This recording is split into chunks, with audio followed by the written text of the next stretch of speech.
Amém, bom dia. Bom dia, pode se sentar. Para quem não me conhece, meu nome é João.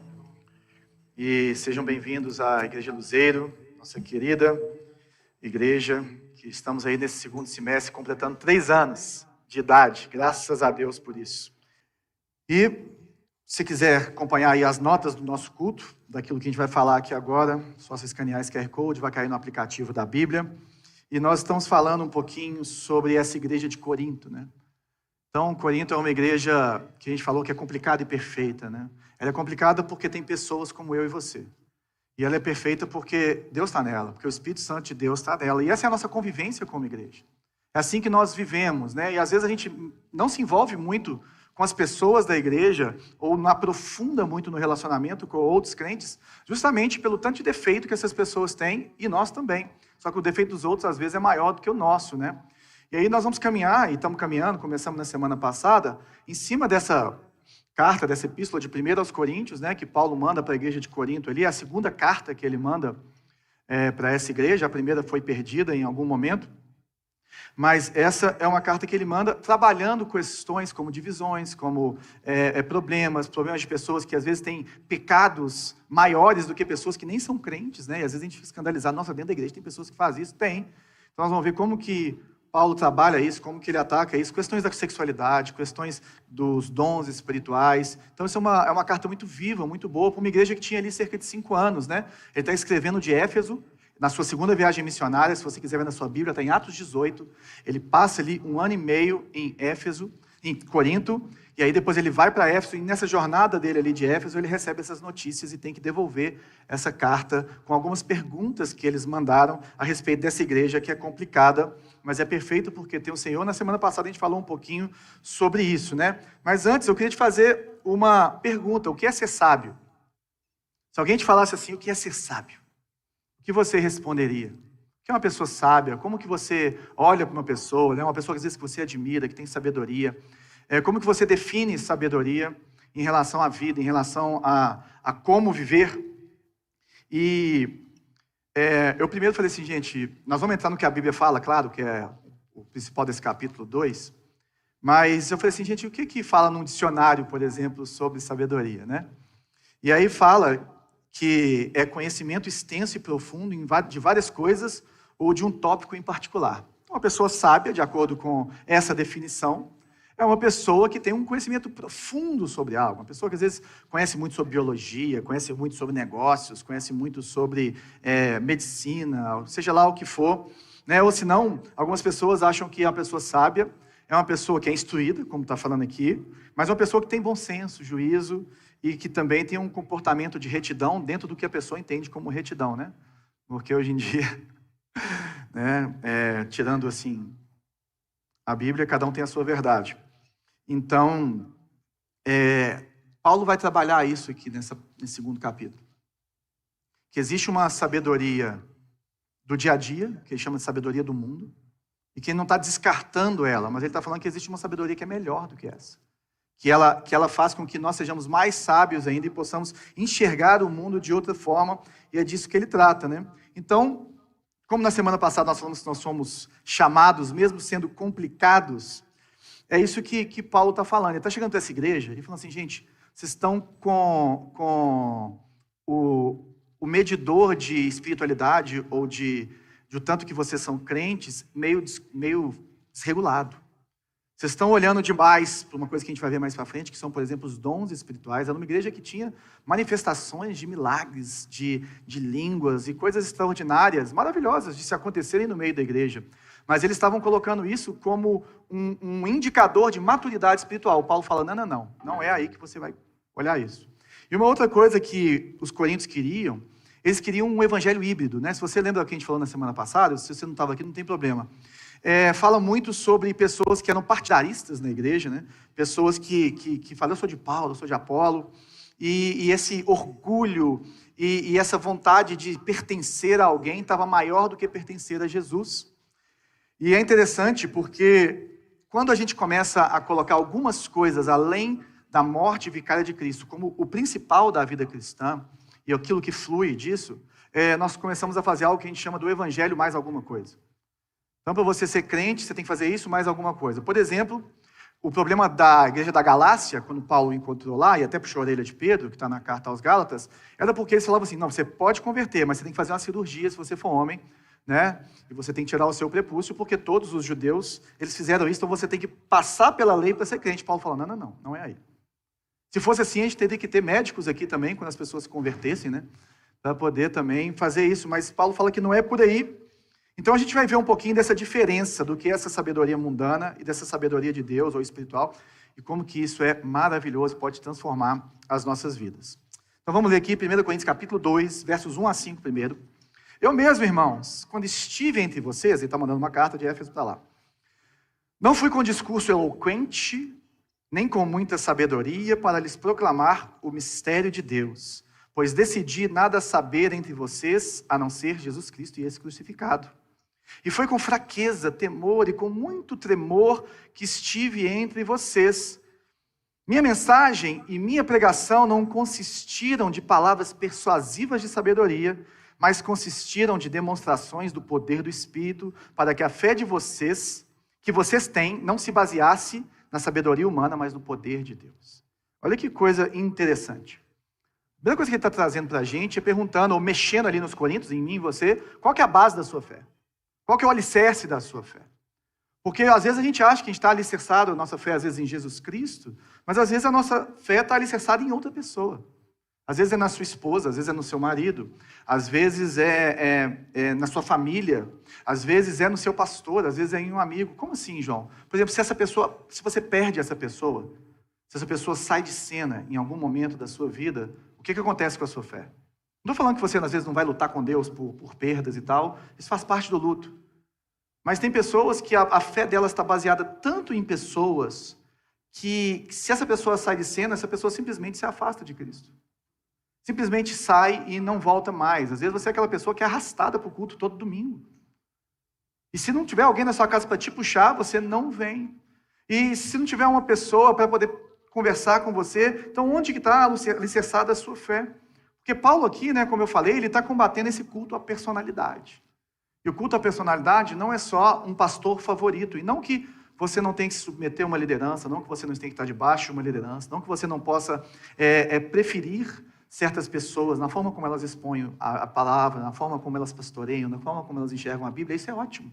Né? Para isso que existem presbíteros, pastores na Bíblia. Eles falam que nós somos os exemplos para o rebanho. E que se nós não estivermos sendo esses exemplos imperfeitos, claro, nós não podemos exercer a nossa função dentro da igreja de pastorear. Eu não estou falando disso, mas é quando, como nós falamos na última semana, como quando o mensageiro fica maior que a mensagem. Ou aquele que é o verdadeiro Deus, que é Jesus Cristo. Então a gente tem que tomar cuidado, porque o culto a personalidades, e às vezes o culto é sua mulher que te arrasta para o culto, seu marido, seu filho que você só vem por causa dele, você acha que você não tem mais nada para fazer na igreja, que você, né, já tem uma espiritualidade super madura e não precisa conviver com os outros, com esses crentes chatos. E ele está falando assim, cara, isso é uma atitude carnal, isso é uma atitude de pessoas que são bebês na fé. E aí ele vai trabalhando isso, por isso que ele está entrando nessa situação. E aí no verso 1, ele fala assim, ó, eu mesmo, meus irmãos, quando estive entre vocês, não fui com discurso eloquente, nem com muita sabedoria para lhes proclamar o mistério de Deus. Paulo está falando assim, gente, eu não plantei essa igreja em Corinto, que era uma igreja que era extremamente estratégica no mundo antigo, né? Nós falamos aqui que Corinto era das 3 principais cidades daquela época, Roma, Alexandria e Corinto, eram as maiores cidades, e era uma cidade novinha, né? Porque ela tinha sido reconstruída há 100 anos, ela tinha sido queimada em 146 a.C., e uma cidade com muita cultura, com muita gente diferente. Ele fala assim, eu não fui para criar um fã-clube. O meu intuito não foi falar assim, cara, o Super Paulo esteve aqui. Não, Paulo, o cabuloso, Paulo, o fazedor de milagres, Paulo, aquele cara sinistro, diferenciado. Não, ele fala assim, cara, eu escolhi não ter discurso eloquente. Por quê? O que é um discurso eloquente? Naquela época, a cultura era de se seguir filósofos e pensadores. Então você falava assim, não, eu sigo esse filósofo, eu sigo esse pensador, e as pessoas tinham isso, e eles levaram isso para dentro da igreja. Essas pessoas que te impressionavam pelo conhecimento e pela retórica, pela forma de dar o discurso, pela forma de falar, que é uma uma das grandes qualidades, por exemplo, de Apolo, né? Que nós vamos voltar nele na semana que vem. Mas o que Paulo está falando, gente, é que ele tentou ao máximo não ter nada dessa parte atraente na mensagem dele, porque ele queria apresentar para eles o evangelho de forma simples. Cristo crucificado, Jesus Cristo, o mistério de Deus é exatamente isso. É uma pregação direta de quem Jesus é. Ele foi para Corinto, gente, para glorificar a Deus e para ver aquilo que ele esperava, e não essa história do evangelho mais alguma coisa. Eu creio, evangelho mais milagre, evangelho mais discurso, evangelho mais conhecimento das ciências todas, evangelho mais manifestação de dons, mais milagres. Não, gente, ele fala, eu decidi nada saber entre vocês a não ser Jesus Cristo e esse crucificado. Por que ele fala nada saber? Nada saber, o que ele está falando, eu não coloquei holofote na minha retórica. Eu não coloquei holofote no meu conhecimento das coisas da vida, que ele tinha muito conhecimento, né? Quando ele fala que ele decidiu, não é porque Paulo, ele não era uma pessoa que não era culta. Pelo contrário, ele era extremamente culto e extremamente conhecedor. Se você vê o discurso que ele tem ali no Areópago, em Atenas, que está em Atos capítulo 15, se não me engano, ou 17, ele usa frases de filósofos da época para poder mostrar Jesus. É um cara que ele era conhecedor da filosofia, ele era conhecedor de uma boa retórica, por mais que ele não fosse aplaudido por isso, né? As pessoas falavam que ele era meio chato na forma de ensinar, eles preferiam outros pregadores no sentido da retórica. Mas ele fala assim, eu decidi não usar isso. Eu decidi falar de Cristo crucificado. E é engraçado porque isso era algo que era loucura, como ele fala mais pra frente, porque muitas pessoas eram crucificadas naquela época. Não é igual pra gente, que fala de pessoa crucificada, e aí você fica assim, nossa, imagina como é. A gente não vê ninguém sendo crucificado hoje em dia, tem que ver no filme, imaginar como é a dor. Não, Roma, ela mantinha a paz de Roma sendo muito rígida com as pessoas que infringiam a sua lei ou que se levantavam contra ela. E o que eles faziam? Penduravam essas pessoas numa cruz para mostrar para todo mundo, olha, vai acontecer com você se você fizer igual ele, fica quieto. Então isso era um motivo de vergonha, eram coisas que não se falavam em rodas de almoço, de amigos, era um motivo de derrota. E aí Paulo fala assim, gente, a cruz é símbolo de vitória, a cruz é símbolo é o centro, né? O que aponta para aquilo que Jesus fez, é o centro do cristianismo, é a morte e a ressurreição de Cristo. Ele está falando que Jesus era um homem perfeito, mas ele não fica falando da perfeição de Jesus como centro da mensagem cristã. Ele fala que Jesus era um cara que sabia falar. A Bíblia fala que Jesus era perfeito no seu falar. Ele sabia os paranauê de falar com as pessoas, mas ao mesmo tempo, Paulo não fala assim, não era o discurso, era a forma que Jesus falava, não era porque ele era um mestre da religião, não era porque ele era o maior exemplo da espiritualidade, não. O centro do cristianismo, mesmo Jesus sendo isso tudo, não é isso. É ele crucificado na cruz, morto e ressuscitado. É para isso que a igreja tem que olhar. A cruz aponta para esse lugar. A cruz, ela mostra justiça, que é um motivo assim de temor. O que é justiça? O pecado vai ser punido. O que é justiça? Nós somos pecadores e estamos distantes do Senhor. E nós precisamos de um Salvador. E a cruz mostra o amor. Nós não conseguimos chegar até Ele, mas Ele envia Seu Filho para morrer no nosso lugar, para que nós tenhamos acesso a Ele, pela graça. A cruz é motivo de escândalo justamente por isso. E eu queria que a gente parasse um minuto em cima desse, a não ser Jesus Cristo e esse crucificado, porque muito se fala sobre o Evangelho. O Evangelho tem o poder de ser o centro da igreja. Mas se alguém te perguntasse o que é o Evangelho, que é um dos temas que a gente trabalha no nosso curso de membros, o que você falaria? Não, o Evangelho é a palavra de Deus? Não. O Evangelho é o que para você? E nós podemos falar, ou uma forma de exemplificar isso, é que às vezes a gente acha que o Evangelho é um bom conselho, mas na verdade ele é uma boa notícia. E qual que é a diferença disso? Por exemplo, um bom conselho são coisas que você deve fazer para você alcançar algo. Então é como se fosse uma sessão de terapia religiosa que nós estaríamos fazendo aqui, né? E nós começamos a procurar ajudar um ao outro em como que essa pessoa vai se sentir melhor a respeito dela mesma, a respeito da vida, e como que ela pode fazer certas coisas para chegar a Deus, para ser amada por Deus. E esse não é o Evangelho, porque o Evangelho é uma boa notícia, Evangelion, uma notícia que era proclamada, era uma coisa que já aconteceu. Você não precisa de fazer nada, já aconteceu. O evangelho ele vem de uma proclamação de vitória que acontecia quando os exércitos ganhavam uma batalha, às vezes longe. Uma pessoa saía correndo de lá para chegar e gritar na sua cidade, falar assim, nós vencemos. E tem a história da maratona, né, que é uma pessoa que correu o tamanho da maratona, né, a distância da maratona, e ela fala assim, ganhamos, e morre. Daí que vem a maratona. A maratona ela vem de uma proclamação de uma vitória, do evangelho. Né? Não necessariamente o evangelho, como nós estamos falando aqui. Mas, então, o que são essas boas novas? Essas boas novas não são eu estou bem comigo mesmo. Se eu estou bem no evangelho. Essas boas novas não é que Deus é amor, por mais que Deus seja amor. Não é Jesus é seu amigo, por mais que Jesus queira ser o seu amigo. Ou eu devo me endireitar para viver corretamente. Não, isso não é o evangelho. E é isso que Paulo está falando aqui. Porque ser amigo de Deus, ficar bem, se sentir bem em relação às outras coisas, são os efeitos do evangelho na sua vida. Quando você entende o que Jesus fez por você e quando você continua meditando nisso, e aí sim você vai ver os resultados, mas os resultados não são o evangelho. Por isso que essa notícia tem que ser proclamada. Então, Timothy Keller ele define o evangelho da seguinte forma. Definia, né? Porque ele faleceu. Você é muito pior do que imagina e muito mais amado do que consegue imaginar.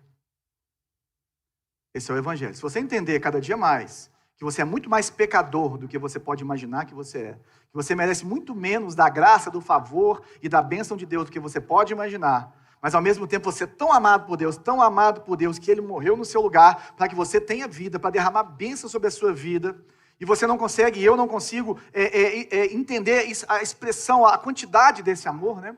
É interessante que um dos testemunhos do Joãozinho, meu filho lá da Paraíba, que tem 9 anos, ele falou assim, pai, um dia durante o louvor eu senti uma pontinha do amor de Deus, que é muito maior do que eu posso imaginar, mas Ele tocou o meu coração.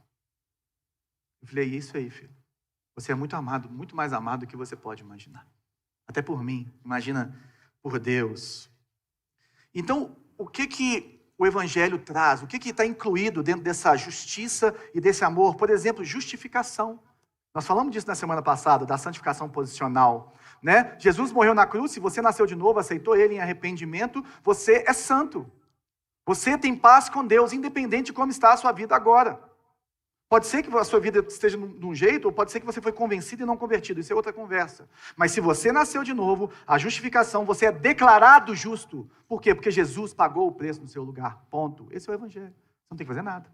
Você recebe Ele, né? Que é diferente do pensamento religioso. Para você ficar bem com Deus, para Deus te amar, para Deus te abençoar, você tem que obedecer à lei divina, você tem que cumprir as leis cerimoniais. Isso é o evangelho mais alguma coisa. É crer e obedecer, aí sim você é salvo e justificado. Isso não é o evangelho. O evangelho é você recebe pela fé. Você recebe pela fé. E a pessoa não é justificada pelas obras da lei, mas pela fé em Jesus Cristo. Só que o evangelho nos mostra que nós precisamos dessa reconciliação do pecado, porque nós somos incapazes de tratarmos o nosso próprio pecado. Por isso que Jesus vai lá e resolve de uma vez por todas. Você é justificado. Só que essa parte só do amor, né? O evangelho é uma boa notícia que cria uma vida de amor, e não uma vida de amor que é o evangelho. A gente tem que tomar cuidado, porque esse Jesus amor, esse Jesus paz e amor, ele é meia verdade, e é uma verdade perigosa. Porque a cruz não é só amor, a cruz, ela é justiça. Jesus teve que morrer por mim, por você. E se você não está em Cristo, você vai amargar no fogo do inferno no final da história. Minha avó faleceu ontem.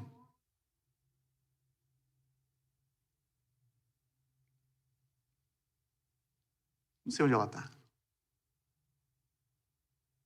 Não sei.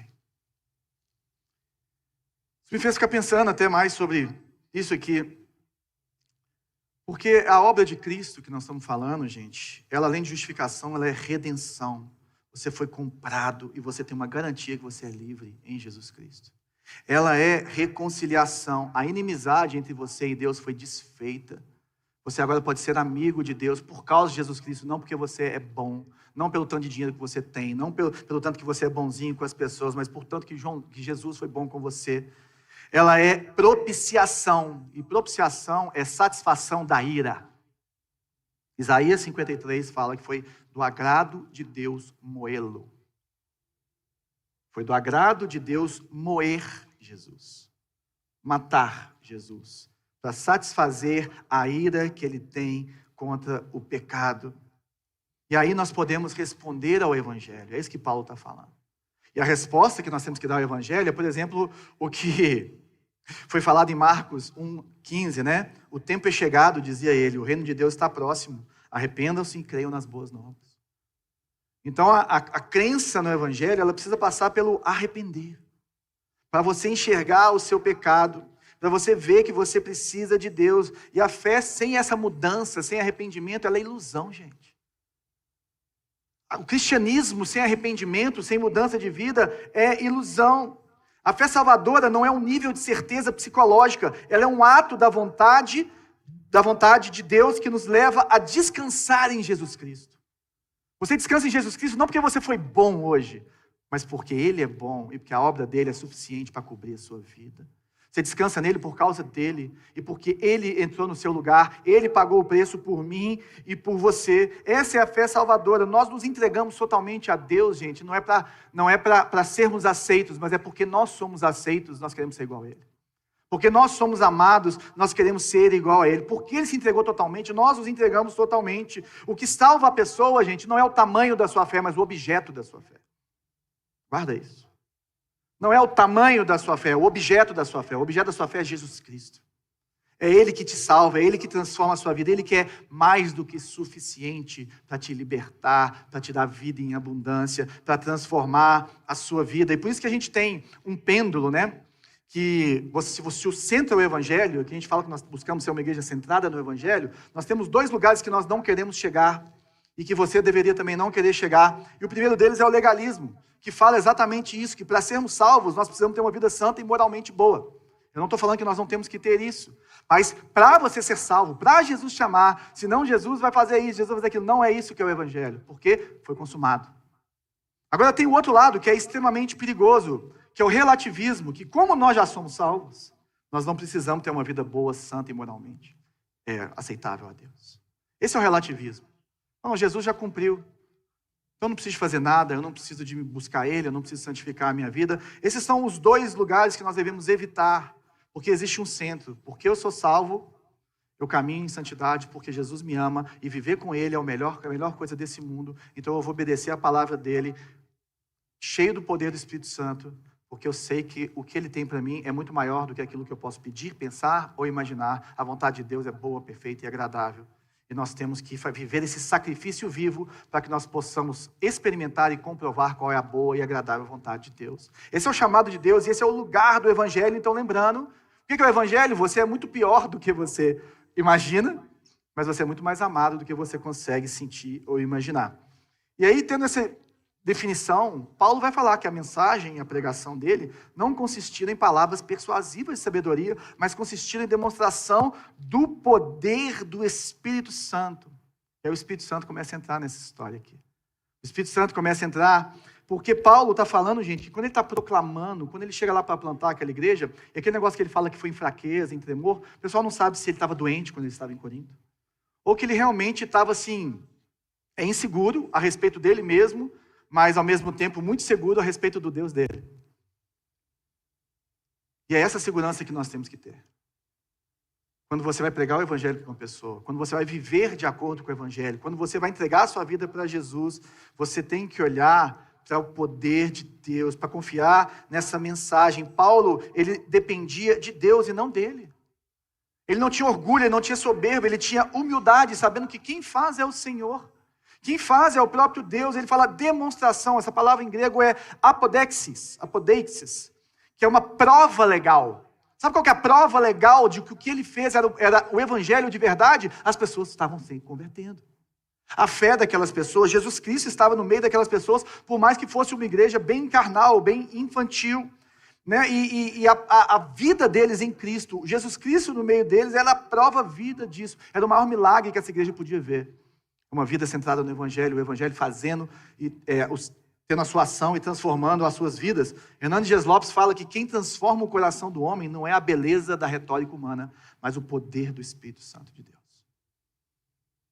quem transforma, gente. A gente pode chegar com todo jeito, com toda graça, com todo favor. Isso é bíblico.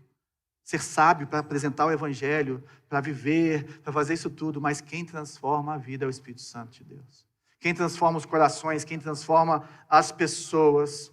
E o que é melhor falarem sobre você? Da pessoa incrível que você é ou do Deus incrível que você crê? Nossa, gente, esse Deus que essa pessoa crê, nossa, Deus do Alan. Não, eu queria crer nesse Deus seu, cara. Os versos 4 e 5, eu separei da mensagem, que eu acho que ela fecha esse ponto nosso com muita clareza. Ele fala assim, a mensagem é uma paráfrase, né, uma forma mais mastigada de se entender o que está escrito. Assim, nada do que eu disser deve ter impressionado vocês. Mas mesmo assim, a mensagem cumpriu o seu propósito. O Espírito e o poder de Deus fizeram isso, o que deixa claro que a vida de fé que possuem é uma resposta ao poder de Deus, não um resultado de técnicas de manipulação mental ou emocional. É isso que Paulo está falando. Porque pessoas que respondem à fé ou respondem a Jesus Cristo de forma meramente emocional, muitas vezes elas não creram. Então, alguma hora isso aí não vai chegar no lugar que deve chegar, ou também, se a igreja usa de manipulação, no sentido da retórica, no sentido mal dela, e no sentido dos sentimentos, no sentido ruim disso, nós podemos ter muitos falsos cristãos no nosso meio, que na hora que Jesus voltar vão tomar um susto danado. Ai de nós se não pregarmos o Evangelho. E por isso que nós temos que tomar cuidado, porque muitas vezes as pessoas são empurradas emocionalmente a aceitar Jesus, como se isso fosse determinante na vida da pessoa. Mas a Bíblia não fala só que a pessoa tem que falar de Jesus, ou falar, eu aceito Jesus. Não, ela tem que crer no coração. É o que nós falamos do Evangelho, sem arrependimento, não tem novo nascimento. Nós temos que tomar cuidado. Só tomar cuidado com isso, né? Falam, não sei se é o Martin Lloyd Jones ou o John Stott, que na igreja dele, ele acabava o sermão e ele começou a falar para as pessoas aceitarem Jesus, e as pessoas aceitavam Jesus. Ele falou, não, isso está muito fácil, não pode ser assim. Aí ele falou assim, se você quer aceitar Jesus, você espera. Ele conversava com todo mundo, né? Igual se você quiser conversar comigo no final do culto, de vez em quando tem uns 2 pessoas que conversam comigo antes, a gente bater um papo, aí você tem que ficar na fila. Aí ele fazia isso, ele deixava todo mundo, lógico que ele era uma fila grande, né? E aí o pessoal ficava esperando, aí o pessoal continuava esperando e ficava lá e aceitava Jesus. Ele falou, não, está muito fácil esse negócio. Aí ele falou, se você quiser aceitar Jesus, você vai me esperar lá naquela casinha da esquina lá, e eu vou te encontrar lá, tá? Depois do culto. Aí a pessoa ia. Quão diferente é do que a gente vê hoje em dia. Não que a gente não possa fazer, a gente estava agora fazendo vários apelos evangelísticos, a gente vê resultado nisso, mas nem todas as pessoas que levantaram a sua mão ali realmente nasceram de novo, porque precisa ter arrependimento e fé. Mas nosso papel é proclamar e crer nesse mistério, mas só não faça isso sabendo que manipulou, sabe? Isso não é legal. Isso não é legal. Paulo está falando disso. Verso 6. Entretanto, falamos de sabedoria entre os maduros, mas não da sabedoria desta era, ou dos poderosos desta era que estão sendo reduzidos a nada. Pelo contrário, falamos da sabedoria de Deus, do mistério que estava oculto, o qual Deus preordenou antes do princípio das eras para a nossa glória. Nenhum dos poderosos dessa era o entendeu, pois, se o tivessem entendido, não teriam crucificado o Senhor da glória. Todavia, como está escrito, olho nenhum viu, ouvido nenhum ouviu, mente nenhuma imaginou o que Deus preparou para aqueles que o amam. Um dos versículos mais mal usados da Bíblia. O que Paulo está falando para a gente, e foi o que a gente começou na introdução, é que existem duas sabedorias. As duas são válidas, mas existe uma sabedoria que você vai entender algumas outras coisas e vai começar a ver a vida com outras lentes que são transformadoras para mim e para a sua vida. No verso 6, ele fala, olha, nós falamos de sabedoria entre os maduros, mas não da sabedoria desta era ou dos poderosos dessa era. O que ele está falando é que a sabedoria de Deus, ela não é encontrada na filosofia. A sabedoria de Deus, ela não é encontrada nas ciências de hoje. A sabedoria de Deus, ela não é revelada, ela não é alcançada por por esforços humanos. Ela vem de outro lugar. Essas outras coisas, elas comprovam o que é essa sabedoria de Deus. E ele fala de sabedoria entre os maduros, porque aqui a palavra é teleios, né? As Bíblias mais antigas falavam perfeitos, né? Quando Jesus fala, seja perfeito ali no no Sermão do Monte, é essa palavra teleios, uma palavra muito importante, que quer fazer maturidade. As traduções mais novas, todas usam praticamente esse termo, maduro, que ela dá um entendimento melhor do que o texto grego quer falar. E são cristãos que sabem que existe uma distinção entre essas duas sabedorias. A desta era e a sabedoria espiritual. São pessoas que entenderam isso, e nem todos os cristãos têm esse teleios. Nem todos os cristãos têm esse pleno entendimento, que é o que nós vamos falar na semana que vem. Semana que vem ele já começa o 3:1 falando assim: eu não pude falar para vocês como maduros, mas como uma criança.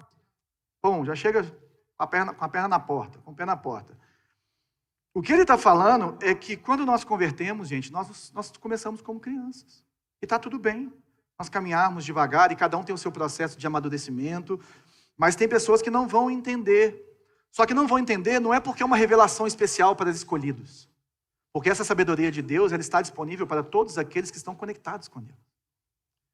Não é uma questão de ser especial. Por isso que ele usa poderosos dessa era, né? Poderosos dessa era é exatamente isso. São os líderes judeus que crucificaram Jesus, é o pessoal de Roma, né? Que foi conivente com isso. Então, não é algo especial, é um processo aberto. Ele fala assim, ó, pelo contrário, falamos da sabedoria de Deus, do mistério que estava oculto, o qual Deus preordenou antes do princípio das eras para a nossa glória. O que é esse mistério, gente? E o mistério, às vezes, a gente acha que é uma coisa assim, nossa, uma revelação mega especial, de que Deus tem isso, tem aquilo. É a revelação mais especial que a gente pode ter. Jesus Cristo morreu por mim e por você. A revelação mais especial que tem é essa centralidade no Evangelho. Ele está falando disso. Não tem como você puxar outra coisa dessa palavra mistério, porque está dentro do sentido do texto. E não é um enigma, gente, mas é um segredo. Por isso que ele fala mistério. Que homem nenhum, dentro da sua capacidade natural, consegue discernir. Homem nenhum, dentro do seu conhecimento, e por mais que estude, por mais que veja, não consegue discernir, é incapaz de penetrar nesse mistério que é a crucificação de Cristo, de entender. Aí ele fala assim que ele preordenou, gente. Jesus não é o plano B, não. Desde o início dos tempos, ele já sabia de tudo que ia acontecer, ou ele já predeterminou que tudo isso ia acontecer dentro da nossa liberdade, que é um lugar difícil de conversar, né? Soberania de Deus e liberdade humana. Se quiser, a gente pode bater um papo sobre isso num café, aqui não dá agora. Mas assim, o que ele está falando é que dentro da sabedoria de Deus, dentro do plano de Deus, ele já tinha predeterminado essa história, Deus não foi pego de surpresa, hora nenhuma. Hora nenhuma. E é interessante que ele fala que é para a nossa glória, né? E o que ele está falando que é para a nossa glória é porque o derramar de amor de Jesus, de Deus na cruz em Jesus, né? É o que nos dá esse acesso. É para a nossa glória, é para que sejamos acolhidos, é para que sejamos assim, feitos novamente, né? O nosso espírito renasça, ou nasça de novo, ou que a gente possa estar vivo espiritualmente. E por isso que ele fala que nenhum dos poderosos dessa era o entendeu. Dentro disso que eu já falei, pois se os tivesse entendido, não teriam crucificado o Senhor da glória. Olha que interessante, gente, ele está falando que as pessoas mais intelectuais e poderosas daquele tempo eram cegas espiritualmente. Só tinham a sabedoria dessa era. E que se essas pessoas tivessem esse discernimento espiritual do que elas estavam fazendo, elas não tinham nem crucificado Jesus. Mas, ao mesmo tempo, a crucificação de Jesus é algo pré-ordenado por Deus, que ele já tinha determinado e que estava tudo sob controle e que precisava de acontecer. Esse é o mistério. Esse é o mistério. E por isso que Jesus fala na cruz, ele fala assim, Pai, perdoa-lhes porque não sabem o que fazem. São os discursos de Jesus na cruz. As pessoas não estão sabendo que elas estão crucificando o Rei da Glória. E o que eu queria que ficasse nos nossos corações a respeito disso é que o homem não regenerado não conhece a sabedoria de Deus. Ponto. Se você está aqui hoje e está vendo esse papo louco nosso e você não crê no Senhor Jesus, está tudo bem, você é muito bem-vindo aqui, mas existe uma sabedoria nova para você. Existe uma vida nova quando esse mistério penetrar na sua vida. E é esse que é o chamado. Não tem como penetrar isso se você não estiver em Jesus, porque a verdadeira sabedoria ela não procede dos homens, mas ela vem de Deus. E não tem outra forma dela ser revelada, senão uma revelação especial, que é a palavra de Deus com a ação do Espírito Santo, no poder do Espírito Santo. É assim que ela acontece. E aí ele cita, bem provavelmente, Isaías 64:4, porque ela é um pouco diferente. Todavia, como está escrito, por isso que ele está falando de Isaías, o profeta Isaías, do Antigo Testamento, olho nenhum viu, ouvido nenhum ouviu, mente nenhuma imaginou o que Deus preparou para aqueles que o amam.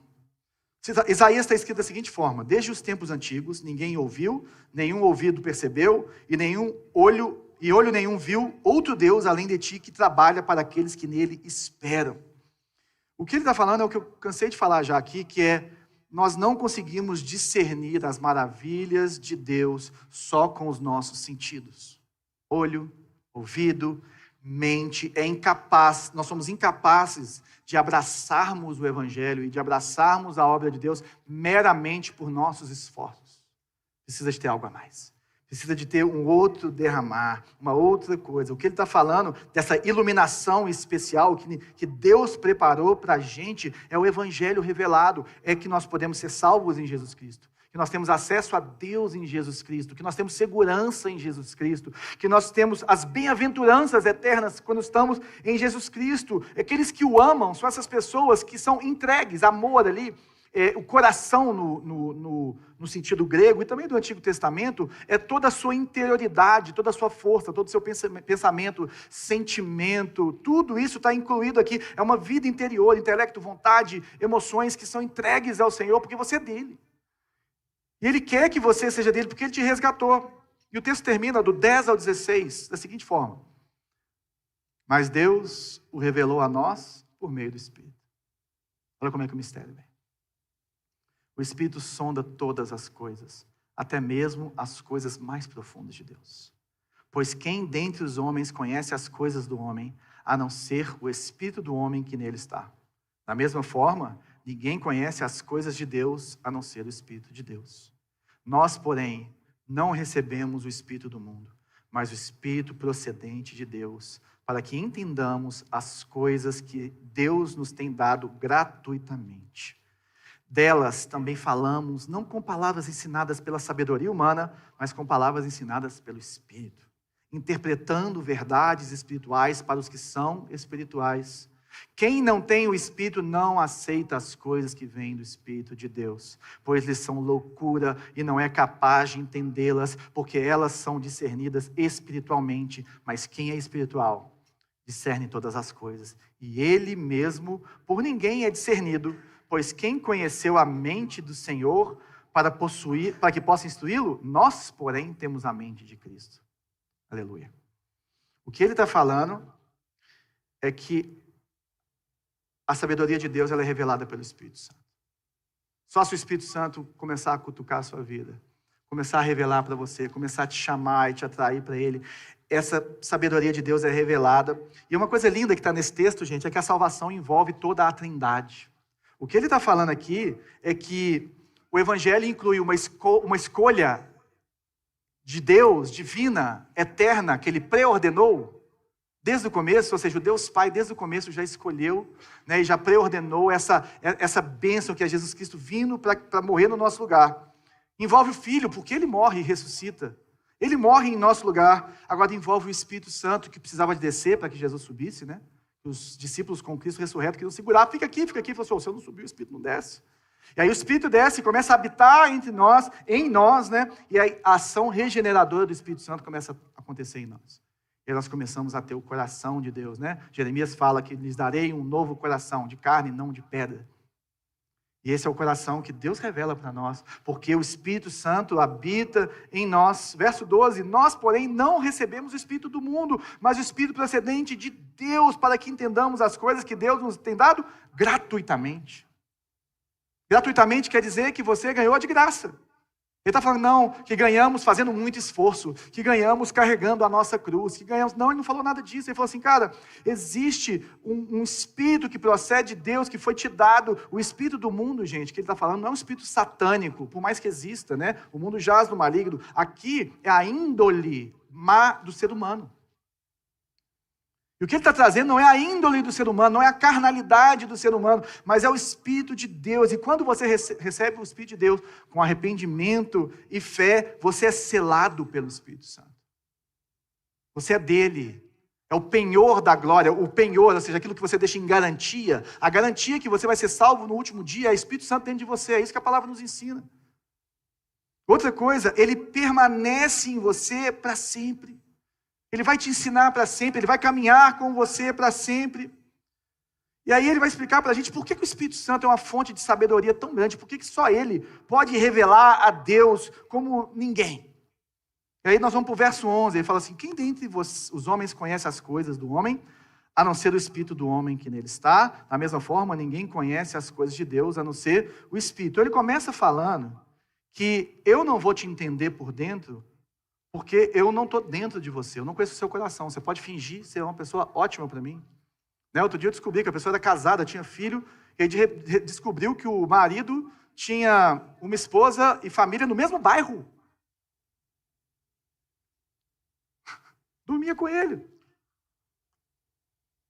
A gente não consegue conhecer o coração nem da nossa esposa, do nosso marido, do nosso filho. Nós temos, assim, sinais, né?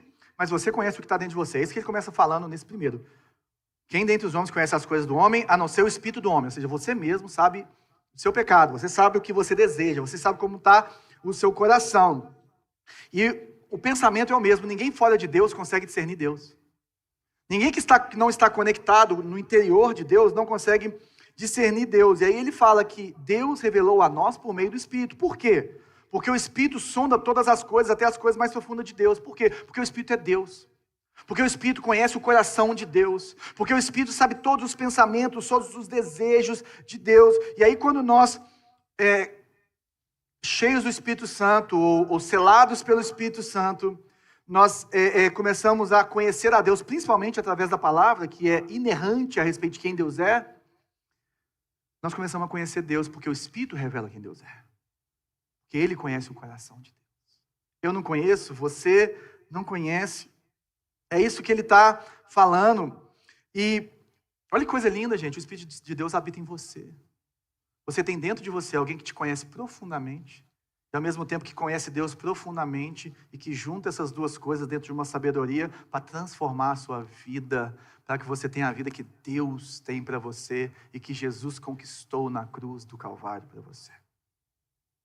É isso que ele está falando, desse Espírito que consola, desse Espírito que convence do pecado, da justiça e do juízo, desse Espírito que intercede por nós com gemidos inexprimíveis, desse Espírito que nos capacita para testemunharmos, nos dá poder para testemunharmos quem Deus é e vivermos a vida que Deus tem para nós. Esse é o poder do Espírito, o Espírito Santo que nos mostra os atributos de Deus, que nos mostra a glória de Deus, que nos mostra os projetos de Deus para você.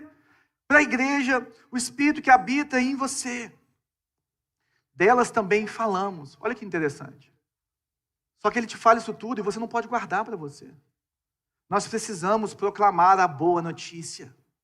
O mais importante é proclamar a boa notícia. O poder está na boa notícia, porque o poder está em Jesus Cristo. Mais do que qualquer outra coisa. É centrar a sua vida no Evangelho e mostrar para as pessoas o centro do Evangelho, não com palavras ensinadas pela sabedoria humana, mas com palavras ensinadas pelo Espírito.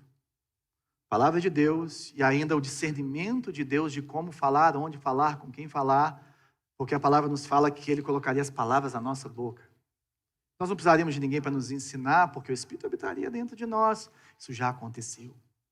E é isso que Deus tem para mim e para você, interpretando verdades espirituais para os que são espirituais. Então, o que o cristão recebe, ele passa adiante. O nosso ensino, ele é ministrado no poder do Espírito, mas com a palavra de Deus. Mas tem uma coisa linda aqui. É que as verdades espirituais, quais são as verdades espirituais? Quem Deus é, os atributos dele, a pessoa dele, que são reveladas para nós na palavra, mas pelo Espírito Santo, elas são ensinadas ou discernidas, interpretadas por aqueles que são espirituais. Ele está fechando o ponto, falando assim, se você só vai entender um pouco dessa grandeza do amor de Deus, você só vai entender um pouco do cuidado, do favor de Deus pela sua vida, quando você nascer de novo. Se você foi iluminado pelo Espírito Santo de Deus, se você buscar isso também, né, e se entregar, se você já nasceu de novo e está saindo isso da sua vida e você se perdeu. E nós temos que tomar cuidado com uma coisa, gente. Com uma vida cristã que só trabalha os efeitos do Evangelho. Nós temos que tomar cuidado dos nossos pequenos grupos, para que os nossos pequenos grupos, né, a nossa igreja, se você está nos visitando, nós nos reunimos em pequenos grupos para edificação mútua, para que a gente possa crescer em Jesus. Nós não temos as reuniões nas casas como uma porta de entrada de forma prioritária. Não, ela é uma cozinha, onde nós temos a vida de Deus colocada ali, no nosso meio. E o que ele está trazendo para a gente, é que a gente não pode só ficar falando de comportamentos. Que a gente não pode ficar falando só de falar de roupa, de ver ou não tal coisa, de fazer isso, de cumprir aquilo. Não, nós precisamos sempre voltar para o centro do Evangelho. Nós precisamos sempre voltar e ver como que Jesus é demonstrado em cada um dos livros da Bíblia. E como que Jesus é mostrado. O que Paulo fazia quando ele ia na sinagoga, gente? Ele mostrava Jesus em todo o Antigo Testamento. É isso que ele fazia. É isso que ele mostrava. Nós precisamos dessa edificação na palavra de Deus, com Jesus no centro, porque senão nós vamos começar a viver na sabedoria humana, e aí a nossa fé é fraca, e nós vamos permanecer imaturos. E esse que é o problema. Às vezes você está 20 anos na igreja e você permanece imaturo. Por quê? Porque não vai trazendo as realidades espirituais, interpretando as verdades espirituais, a palavra de Deus, com quem é espiritual junto. Palavra de Deus. E às vezes a gente fica lá, testemunha ótimo, mas tem que levar para o centro. Tudo tem que trazer para a palavra de Deus. É isso que ele está falando. Verso 14. Quem não tem o Espírito não aceita as coisas que vêm do Espírito de Deus, pois lhes são loucura, não é capaz de entendê-las, porque elas são discernidas espiritualmente. Então assim, fechando esse ponto, é loucura por quê, gente? Porque uma vida de santidade, uma vida separada para Deus, uma vida no temor do Senhor, uma vida confiando no Senhor e na sua palavra, não faz sentido para pessoas que não entenderam quem é, ou a grandeza desse Deus, é coisa de doido. E às vezes a gente fica esperando aprovação externa, ou pessoas que vão entender os nossos sacrifícios e a nossa vida entregue ao Senhor, aquilo que a gente faz por Ele. Se elas não entenderam quem Deus aquilo vai parecer loucura. As pessoas podem até respeitar, outras nem respeitam. Mas o que ele está falando, gente, é que não tem como a gente ficar cobrando isso dessas pessoas. Nós temos que mostrar Jesus. E tem que estar firme em Cristo. Por isso que você precisa de ter na sua cozinha, ou seja, na sua intimidade, 2 ou 3 pessoas cristãs que te falem a verdade em amor. Que te ajudem a discernir o seu coração. Não tem problema você ter outros amigos antigos que às vezes não estão no Senhor. São pessoas que vão te ajudar em muitas coisas na sabedoria humana. Às vezes vão te amar melhor do que pessoas que estão na igreja. Não estou falando que isso não acontece. Isso acontece, é realidade. Mas existem conselhos que têm que ser interpretados ou discernidos espiritualmente. E só quem é espiritual que faz isso. E essa é a nossa vida. Senão, não dá. Versos 15 e 16. Mas quem é espiritual discerne todas as coisas. E ele mesmo por ninguém é discernido. Pois quem conheceu a mente do Senhor para que possa instruí-lo? Nós, porém, temos a mente de Cristo. E o que ele está falando de discernimento, gente? A palavra aqui é julgar. É que o homem convertido, a pessoa convertida, ela entende as coisas do homem e as coisas de Deus. Ela pode adquirir essas 2 sabedorias, ela pode viver com essas 2 sabedorias. E não tem como ela ser julgada em relação à sabedoria de Deus por quem não conheceu ela. Não tem como, a pessoa não discerne. Por isso que não tem como essa pessoa julgar ela. É isso que ele está falando. E quando ele fala, nós temos a mente de Cristo, ele não está falando que nós somos capazes de compreender todos os pensamentos de Jesus ou tudo que ele tem para as nossas vidas. Porque isso vai contra o resto da palavra. Ele não está falando que você vai entender tudo que Jesus está fazendo. Ele não está falando que você vai discernir todas as coisas espiritualmente, no sentido assim, mais amplo e pleno que pode acontecer. Né? Mas um teólogo, Fritz Heinecker, fala o seguinte: a mente de Cristo são os pensamentos, os conselhos, os planos e o conhecimento de Cristo, conhecidos pelo homem mediante a ação do Espírito Santo de Deus. O que ele está falando é que o Espírito que habita em nós, ele revela Cristo, nos mostra aquilo que nós precisamos, e o homem espiritual vai ver a vida nessa perspectiva. A diferença de viver na sabedoria do mundo para viver na sabedoria de Deus é porque a sabedoria de Deus ela vem em primeiro lugar na nossa vida. E nós temos a que nós chamamos de cosmovisão cristã, que é uma visão de mundo cristã em que nós trabalhamos, em que nós criamos filhos, em que nós tratamos do nosso corpo, em que nós tratamos da nossa sexualidade à luz da sabedoria divina e não só da sabedoria humana. E é isso que ele está trazendo. Que nós precisamos de inverter essas coisas, porque quando o Espírito penetra na vida do homem, tudo muda. Então eu queria te perguntar qual sabedoria que você tem priorizado. E se você está aqui hoje e não conhece o Senhor, não é crente, eu queria que você te estimular a entregar sua vida para Jesus. porque vai transformar a sua vida. Vai mudar completamente a sua visão de mundo, de casamento, de trabalho, porque nele nós vivemos, movemos e existimos. Entrega a sua vida a Jesus. Daqui a pouco nós vamos passar a ceia. Enquanto nós estamos aí discernindo, trazendo a ceia é para aqueles que estão em Jesus. E não tem vergonha nenhuma de você não pegar, mas eu posso te estimular ou a ficar quieto no seu lugar, ou a falar assim: Jesus, entra na minha vida. Eu sou um pecador, eu vi hoje, pela sua palavra, que eu preciso do Senhor. Transforma a minha vida.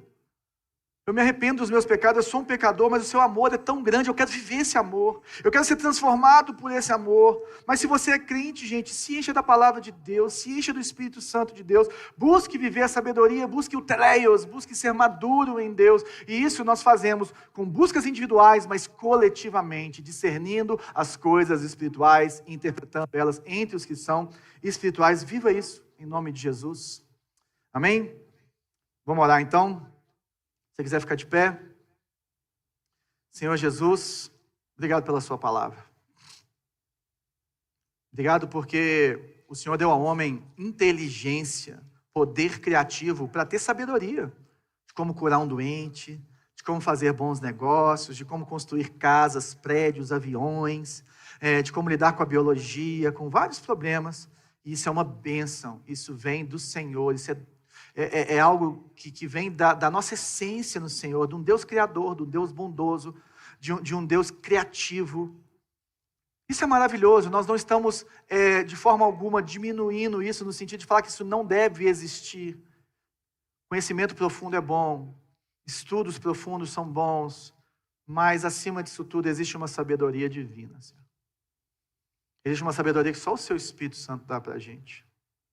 Que todos aqueles que nasceram de novo têm acesso a Ele. Nós não queremos ser como os crentes de Corinto, chamados de imaturos e crianças, como nós vamos ver na próxima semana. Eu olho para cada um aqui, Pai, aonde está no Senhor, ou que possa entregar a sua vida a Jesus Cristo nessa manhã e ter a sua vida transformada, selado pelo Espírito Santo de uma vez por toda, para a vida eterna e para uma vida diferente e melhor aqui, porque Jesus nos ensina a ver a vida melhor e nos faz viver a vida melhor. Mas eu oro também por todos os cristãos, a começar de mim, que possamos sair da estagnação, que possamos confiar no poder do Teu Espírito Santo, que possamos realmente ouvir e interpretar as coisas espirituais. Dá-nos discernimento, dá-nos crescimento, dá-nos realmente, Pai, uma visão do que temos que fazer, como devemos viver, centradas no Evangelho, centradas na morte vicária de Cristo, na sua ressurreição dos mortos, centradas na sua obra, Senhor, porque a igreja se enfraquece e as nossas vidas se enfraquecem quando os nossos olhos saem da cruz e começam a olhar para outros lugares. Nós queremos olhar para a sua cruz, Jesus. Nos fortaleça em nome de Jesus. Amém. I need a little bit of hope for the hell of the storm, 'cause it ain't done yet. I need it more than ever. I need